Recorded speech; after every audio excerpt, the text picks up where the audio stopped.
वाक्य बोलायला खूप अभिमान आणि धैर्य लागतं ते म्हणतोय अमित साहेब. हे ऑफ द स्क्रिप्ट आहे.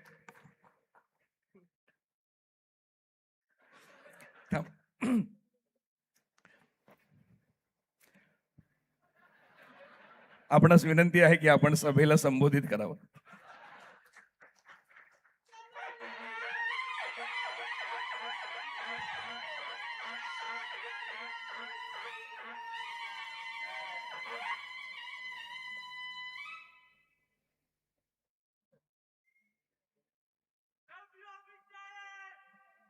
लव यू टू.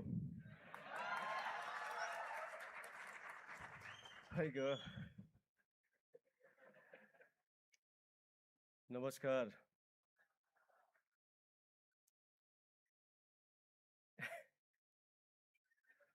थोड्या घोषणा द्या म्हणजे मला भाषण आठवेल. मजा केली रे.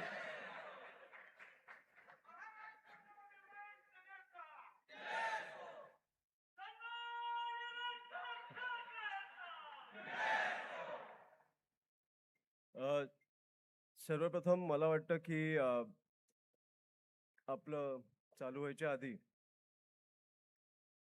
ज्या ज्या लोकांनी, ज्या ज्या युवकांनी, ज्या ज्या तरुण तरुणींनी रस्त्यावर उतरून आंदोलन करून केंद्रातनं राजीनामा घेतलाय, त्यांच्या पालकांसाठी, त्या तरुणांसाठी मला वाटतं आपण खूप जोरदार टाळ्या वाजवल्या पाहिजे.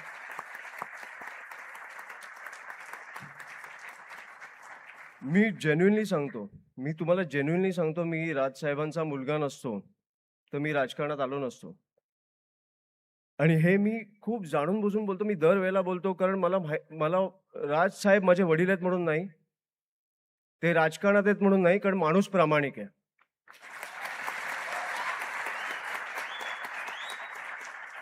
आणि मी हे पण छाती ठोकपणे सांगतो की तुमच्यासारखे सहकारी मला मिळाले नसते तर मी राजकारणात टिकलो नसतो.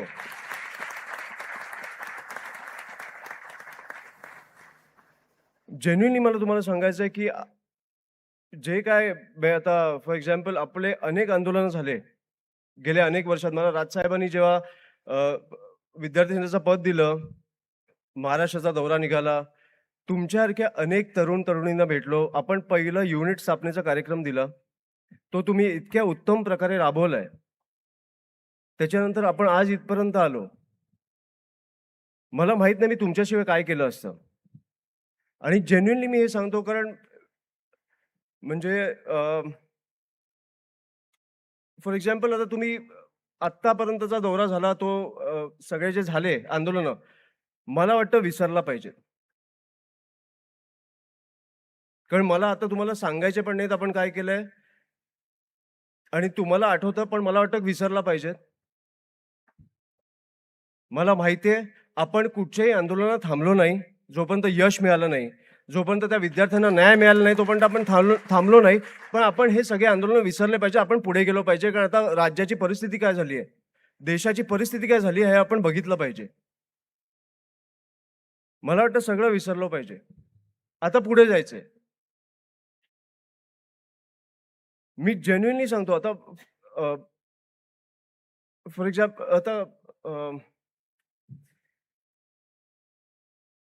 आता मी विसरायला लागलोय तुमच्या उत्साहामुळे. पण जेन्युइनली तुम्ही खरंच आता मला खरंच सुचत नाही. मी येतो परत, थांबा.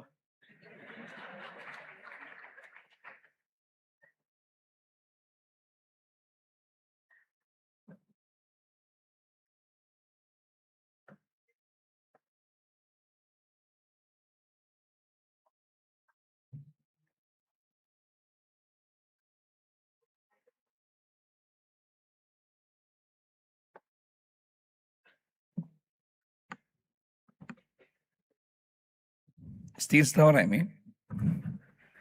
असं बाबा वगळता मला इतकं पटकन इतका मोठा माणूस जवळ येईल अशी सवय नाही आहे. सगळ्यांना ऐकायचं ना अजून साहेबांकडून.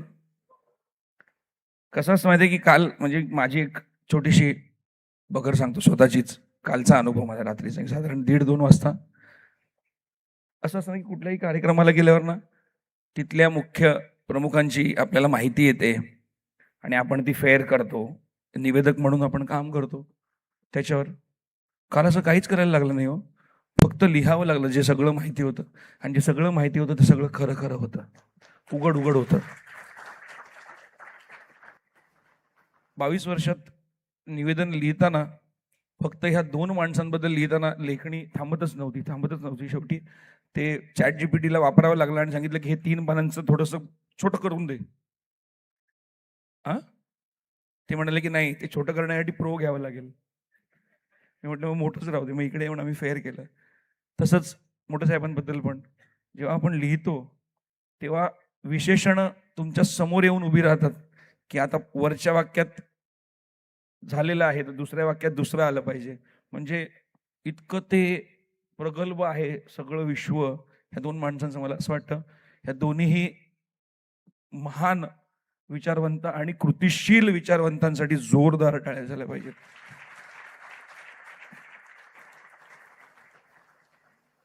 आणि कसं आहे की विद्यार्थी सेनेचा हा खूप मोठं व्यासपीठ आहे.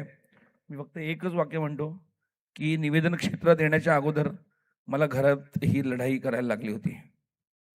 म्हणजे बाळाकाका कदाचित 10 वर्षात हे दुसऱ्यांदा ऐकत असेल माझ्याकडून. नेरूळमध्ये ऐकलं, आता परत थोडंसं दुर्लक्ष केलं की मी पूर्ण मेकॅनिकल इंजिनिअरिंगचं शिक्षणक्रम पूर्ण करून हे सिद्ध करून दिलं घरातल्यांना की मी कुठेतरी कसे तरी पैसे कमवू शकतो. आणि आज 22 वर्ष झाली मी निवेदन क्षेत्रात आहे. तर जे विद्यार्थी आहेत तिथे बसलेले, प्लीज परसू the entire set of education. शिक्षण हा तुमचा मूलभूत पाया असलाच पाहिजे. आणि जर अमित साहेब आणि राजसाहेबांसारखे आपल्याकडे खंदे मार्गदर्शक आहेत तर शिक्षण थांबवण्यासाठी कोणीही तुम्हाला प्रवृत्त करू शकत नाही. ही तुम्हाला खूप मोठी विनंती आहे एका इंजिनियरकडून. ते असं नाही झालं आमच्या घरात मेरा बेटा इंजिनियर बनेगा, याच कॅटेगरीत इंजिनियर झालो, पण I have served a lot of MNCs, so I know what it takes to be a corporate guy. किती जण इथे इंजिनिअरिंग वगैरे, किती जण सध्याचा हॉट टॉपिक डॉक्टर्स? मी येतो साहेबाले.